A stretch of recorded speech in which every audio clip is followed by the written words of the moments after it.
I cut ties with my dad after his girlfriend humiliated me at a wedding, only for him to crash my engagement party with shocking news. My name is Clara, a 32-year-old female, and I have one hell of a messed up family situation. Honestly, I never thought I would be sharing this story with anyone, but things have gone so sideways that I need some outside perspective. My relationship with my dad, Ben, a 58-year-old male, has always been complicated to say the least. But what happened last year at my cousin's wedding? That was the tipping point. Let me take you back a bit. My parents, Ben and Mary, a 60-year-old female, seemed like your typical happy couple when I was a kid. They met in college. My mom was all about her literature degree, and my dad was the big shot business guy. They got married right after graduation, and a few years later I came along. From the outside we probably looked like the perfect family, but even as a kid, I noticed the cracks. I remember these weird, tense dinners when my dad would just sit there silently after coming home from work. He was always working late at his marketing firm, climbing that corporate ladder. Meanwhile, my mom stayed home with me, and she tried her best, but looking back now, I can tell she was always kind of sad. I didn't understand it back then, but now I know why. When I was 10, everything fell apart. One day, I came home from school to find my mom crying in the kitchen. Have you ever walked into a room and immediately known something was wrong? Yeah, it was like that. She was sitting at the table just staring at the floor with tears streaming down her face. I was too young to really understand what was happening, but that's when she told me Dad had been cheating on her with his secretary, a much younger one too. The divorce that followed was a disaster. My mom was wrecked, but she held it together for me. Dad, he moved out but still tried to act like everything was fine.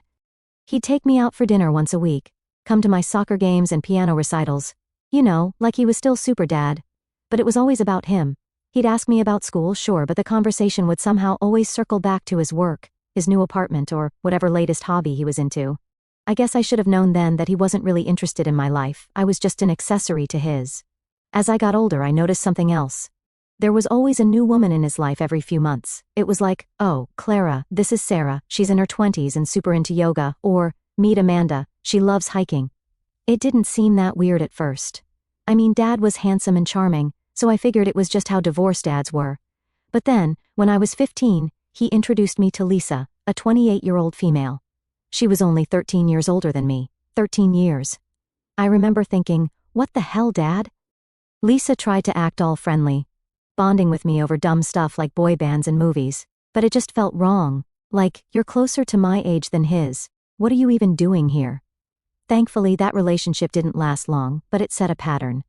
Dad kept dating women way younger than him, and I just started dreading those dinner dates more and more. By the time I was 18 and heading off to college, Dad had moved on to yet another woman. This time, it was Candace, a 25-year-old female. At first, I didn't think much of it. She seemed different, more put together, like she wasn't just some fling. But that was the problem. She wasn't. She stuck around. I went off to college trying to build my own life away from all the drama, but every time I came home, it was like walking into a whole new world. Candace had completely taken over Dad's life, and mine too, apparently. I'll never forget one Thanksgiving break when I came home and found out that my childhood bedroom had been turned into a home gym. Yep, all my stuff, my posters, my books, the little things I'd collected over the years, were stuffed into boxes and shoved into the attic without even telling me. I remember standing in the doorway, just staring at this treadmill where my bed used to be, feeling like I'd been punched in the gut. When I confronted Dad about it, he looked genuinely confused, like I was the one being unreasonable. You're in college now, he said, you don't need the room anymore. That was the first time I realized how much things had changed. I wasn't a priority in his life anymore, Candace was, and she made it clear that I was just a guest in my own home. After college, I moved back home for a bit while I was job hunting. That's when things really started going downhill with Candace. She acted like I was overstaying my welcome, making snide comments about how long I planned on living there, and how I needed to grow up and get my own place. And Dad, instead of sticking up for me, he just agreed with her. It hurt so much. This was my dad, and he was siding with some woman over me. The final blow came one night when I overheard them talking about me. I was upstairs and they didn't know I could hear them. Candace was complaining about how I was cramping their style and they couldn't be themselves with me around. Then Dad's voice cut through the air. I know, babe, we'll figure out how to get her moved out soon. I remember just standing there, frozen. Like, is this real? Did my dad just say that? The next day I confronted him about it, and of course, he tried to backpedal. Oh, Clara, you misunderstood. It's not what it sounded like, blah blah blah. But I wasn't buying it. I packed my stuff and moved out within a week. After that, things were never the same. My relationship with Dad became this distant, awkward thing. We'd see each other occasionally, but it was always with Candace hovering around, making little digs at me. My weight, my job, whatever she could think of. And every time, Dad would just laugh it off, or tell me to lighten up. I tried talking to him about it, but he just dismissed me, saying, "That's just how Candace is. She doesn't mean anything by it." But it did mean something. It meant that my feelings didn't matter to him as much as keeping her happy. Then came the wedding, my cousin's wedding, the one where everything finally blew up. I brought Joe, a 30-year-old male, my boyfriend, and we were having a good time until Candace got drunk. She started comparing herself to the other women at the wedding, including me. She was bragging about how she could still fit into her high school jeans and how some people, meaning me, had clearly let themselves go. I was so angry, but I didn't want to cause a scene at the wedding. I pulled Dad aside and told him that Candace's behavior was completely unacceptable. I thought, finally, this is the moment he'll see how awful she's been. But nope. Instead, he defended her, telling me I needed to lighten up and that she was just joking. That was it for me. I told him I was done with both of them, walked out of the wedding, and haven't spoken to him since, until now. So after I cut ties with my dad, things were quiet for a while. Too quiet, if I'm being honest. I didn't expect him to suddenly show up or anything, but it felt weird to just not talk to him anymore. There was this nagging feeling in the back of my mind, like maybe I'd hear from him at some point. But I wasn't going to be the one to make that call. Life kept moving, though. Joe and I started planning our engagement party, and honestly, it was something I'd been looking forward to for months. We'd been together for years, and it just felt like the right time to take the next step. We rented out this cute little venue downtown and invited all our friends and family. Well, not all family. My dad and Candace? Yeah, they weren't on the guest list. There was no way I was going to deal with that drama on such an important day. The party itself was amazing at first. Joe and I had been working hard on it, and seeing everything come together felt great. There was food, drinks, music, all the people we cared about. It was perfect. We were in the middle of taking pictures with friends when, out of nowhere, I saw him. My dad.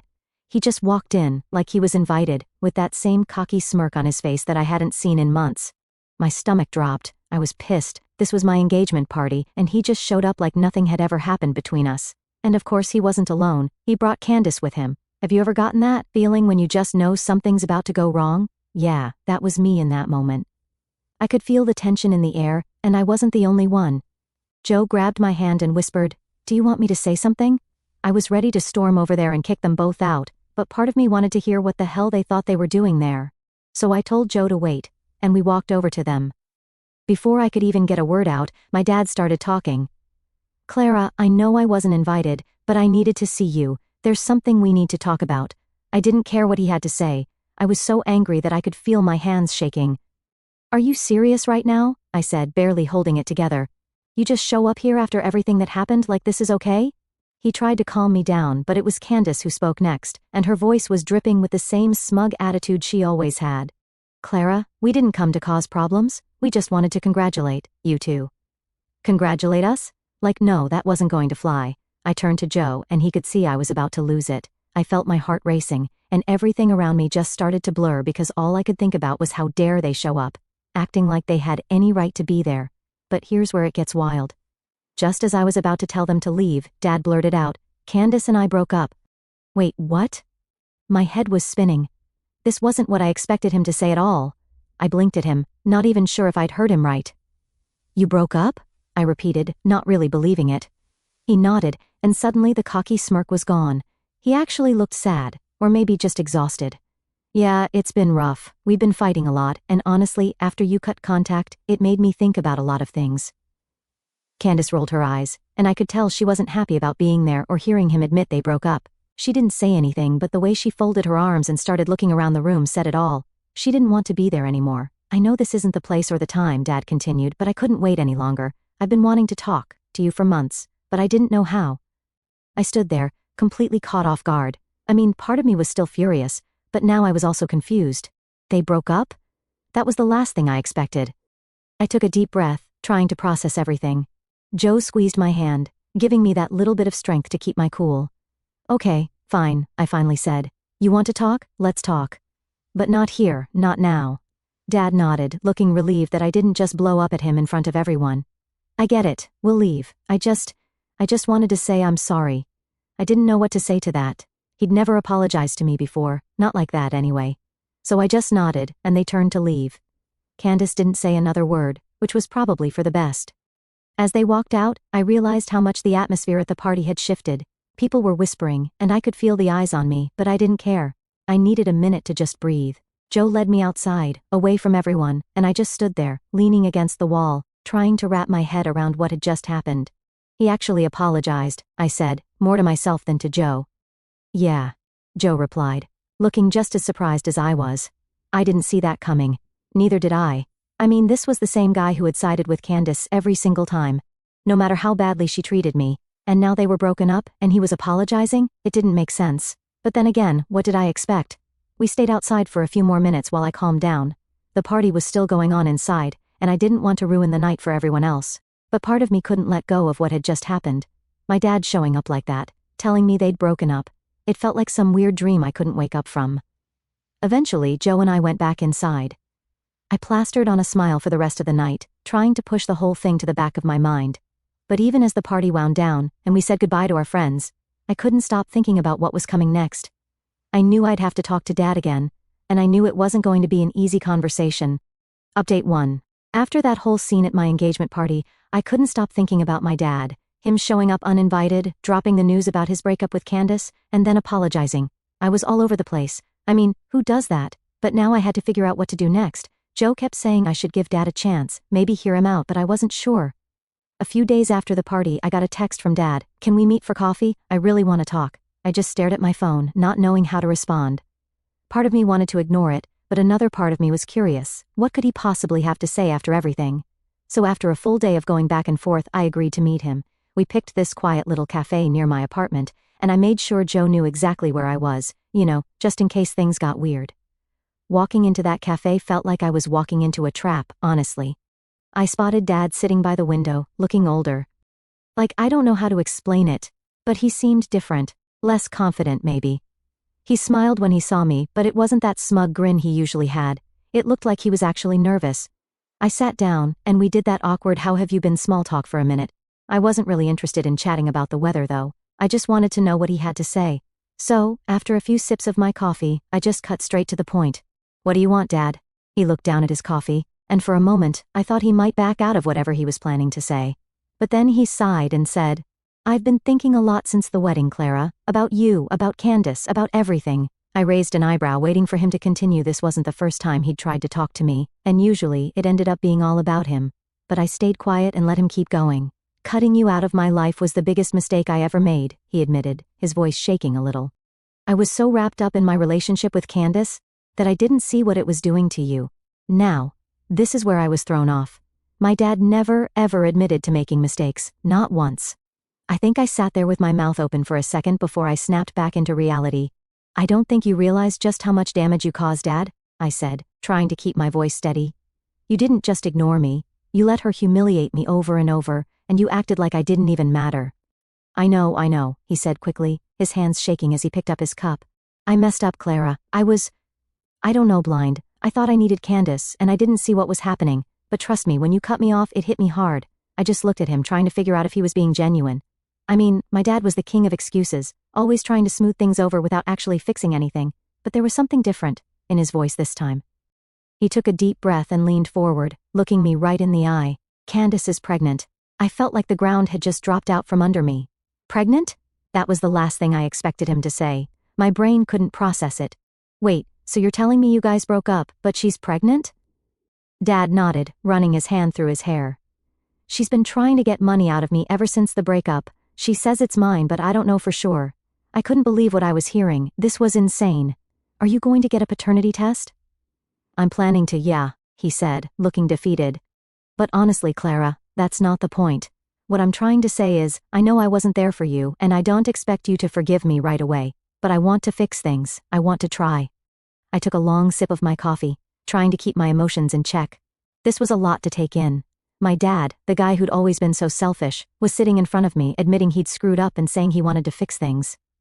But now, with a possible kid on the way from Candace, it was like I'd stepped into someone else's life. I don't even know where to start, Dad, I said finally. You've been awful to me for years. You let Candace treat me like dirt, and now you want to just fix everything?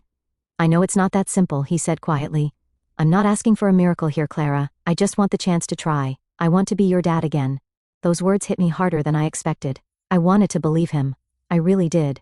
I missed the dad I used to have before everything went to hell. But I wasn't sure if that dad even existed anymore. Do you really mean that? I asked, my voice softer now.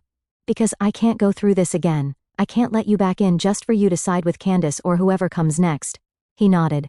I know, and I understand. I don't expect you to just trust me right away, but I'm willing to do whatever it takes. I'll go to therapy with you if that's what you want. I'll do anything. I sat back in my chair, stunned. Therapy? My dad had never been the type to talk about feelings, let alone suggest therapy. I don't know, Dad, I said honestly. This is a lot. I need time to think about it. Take all the time you need, he said, sounding relieved that I hadn't just walked out on him. I just wanted you to know that I'm serious. I want to make things right. We finished our coffee in awkward silence after that, neither of us really knowing what to say next. When we left the cafe, he gave me a hug. A real hug. Like he actually meant it. I hadn't felt that from him in years. As I walked back to my apartment, my mind was racing. What did this mean? Was he really going to change, or was this just another one of his empty promises? And what about Candace's baby? I didn't have the answers, but for the first time in a long time, I felt like maybe there was hope. Maybe, just maybe, my dad was telling the truth this time. But I wasn't going to hold my breath. Update 2. After that coffee meeting with Dad, I thought things were finally calming down a little. Like, I still didn't know what to make of everything he said, but at least there was no more drama for the moment. But of course, I was wrong. It's like every time I think I'm catching a break, something else comes along to mess things up. It was about 2 weeks after we had coffee. I hadn't reached out to him yet, I still needed more time to think about what he said. In the meantime, I was focusing on wedding stuff with Joe. We had just booked the venue and were going over the guest list when I got this text from my mom. Now, my mom and I don't talk much about my dad unless it's absolutely necessary. So when she sent me this message saying, "We need to talk about your father," I knew something was up. I called her right away. And she just dove right into it. "Your father's in trouble, Clara." My heart sank. "What kind of trouble?" I asked, already feeling that familiar knot of anxiety in my stomach. "He got served papers," she said, her voice tight. "Candace is suing him for child support." Wait, what? I could barely wrap my head around it. But he doesn't even know if the baby's his yet, does he? No, but she's claiming it is, and that he abandoned her while she was pregnant. It's a whole mess. I didn't even know what to say. My dad being sued for child support by his girlfriend? It sounded like something out of a bad movie. Has he gotten the paternity test yet? I asked. No, not yet, she said, sounding just as stressed as I was. He's trying to, but Candace is making things difficult. Great, just great. Now not only was my dad trying to fix things with me, but he was also tangled up in this legal mess with Candace. I mean, I should have expected something like this after everything she pulled, but it still hit me hard. I told Joe about it later that night, and he just shook his head. You can't catch a break with your dad, can you? Apparently not, I said, slumping down on the couch. It's just one thing after another with him. I don't even know what to think anymore. Do you want to talk to him about it? Joe asked, always trying to be the rational one. Maybe see if there's anything you can do to help? I thought about it for a second, but honestly, what could I do? This was his mess, not mine. No, I said finally. I'm staying out of it. I've got enough going on with the wedding and everything. But of course, staying out of it wasn't really an option. The very next day, Dad called me. I was at work when my phone started buzzing, and I saw his name pop up. I debated for a second whether I should answer or not, but something told me I should. Hey Dad, I said, trying to keep my voice neutral. Clara, I'm so sorry to bother you at work, but I need your advice. His voice sounded shaky, and that immediately put me on edge.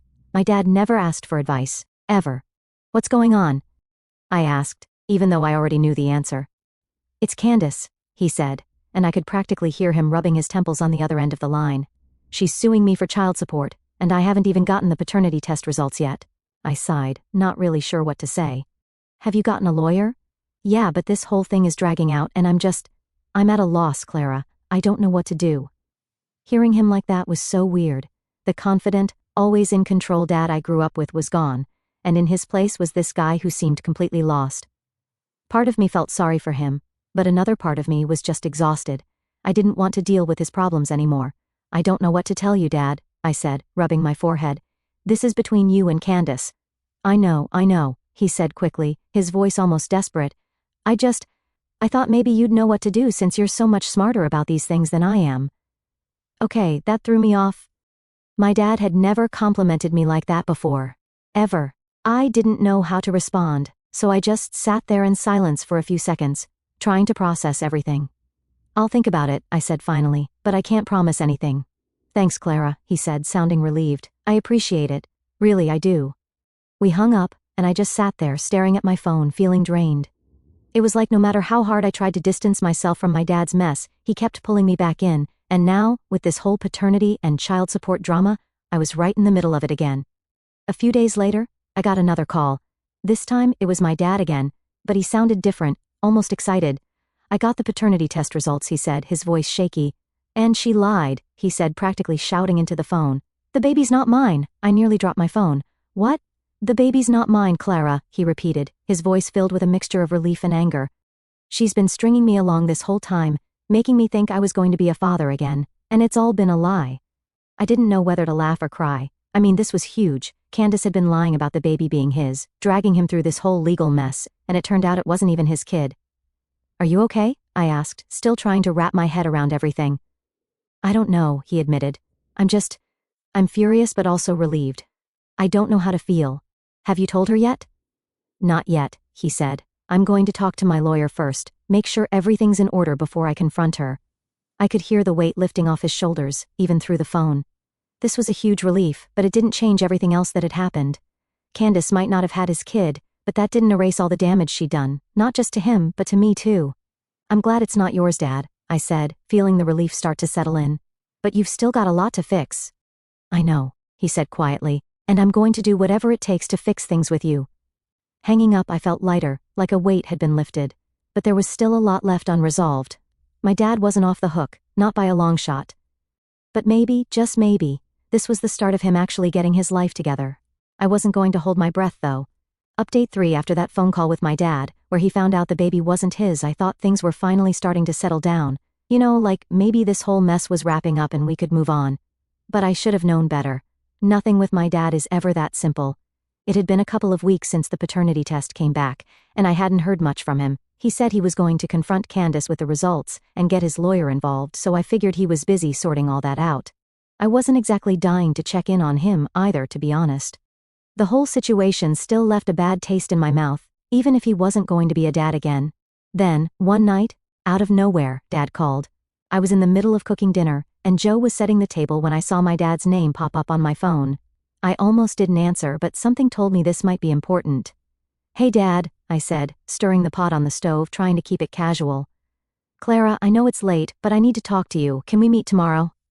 His voice sounded weird, like serious, but also nervous. That's when I knew this wasn't going to be just another casual catch-up. I sighed, already feeling the stress creep in. Yeah, sure. Where do you want to meet? How about that cafe we went to last time? He suggested. Fine, I'll see you there around 10. I didn't want to make this a late-night thing, not with work the next day. Yeah, that works, he said, and we hung up. The next morning, I wasn't sure what to expect.